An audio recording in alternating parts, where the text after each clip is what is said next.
Okay, we're going to talk about some of the tools you're going to be needing to create your little doll, your little kitty doll. You can see here I've got my pin cushion. You're going to need pins. They don't need to be fancy or anything like these. You're going to need some needles. I use a number 10, a really fine one, embroidery needle for most of my work. And also, I think this is a 12. I can't remember, and I have thrown the package away.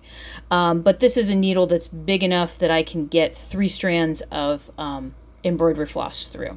You're also going to need a doll needle. Now, I have a couple of different doll needles in here. This one, as you can see, has been much used. This one's about 3 inches long. You need something at least 2.5 to 3 inches long, and you can tell here that the eye again is showing you that this is either crewel or embroidery needle. So you'll be able to get some chunkier pearl cotton through the eye of that when you're sewing on the legs. Now, in addition to that, you're going to need yourself a pair of scissors.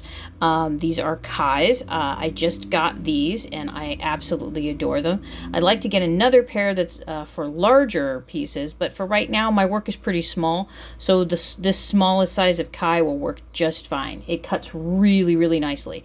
Do not use scissors that you use on paper to try to cut felt.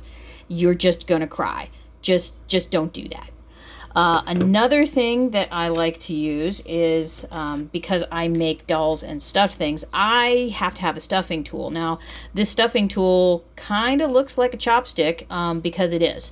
It's a bamboo chopstick. The other chopstick broke, and a friend gave this to me. I cannot remember why she gave me a single chopstick.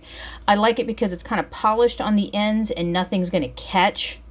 I also made my own out of a bamboo skewer.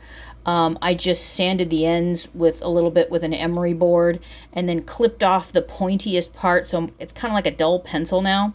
And I can get into really tiny little areas. Especially, these are useful too if you have to turn something. I usually don't turn my stuff because I like seeing the stitch work on the outside. Other tools that you might need to use, this is one that I don't think I could work without. It's a pair of tweezers. I actually have 2 pairs of tweezers. These are my good tweezers. These are for stuffing. And I have another pair of tweezers, which are my bad tweezers, which are, when you squeeze them, you can tell they don't quite come together anymore. Not in the same way that these come together. So this pair is used for when I need to pull a needle out of something or something's gotten caught. This is for really precise stuffing. And then I have a little trash bucket on my table that I use. The reason I use the little trash bucket is because sometimes I need just a little tiny piece of something and I can easily grab it.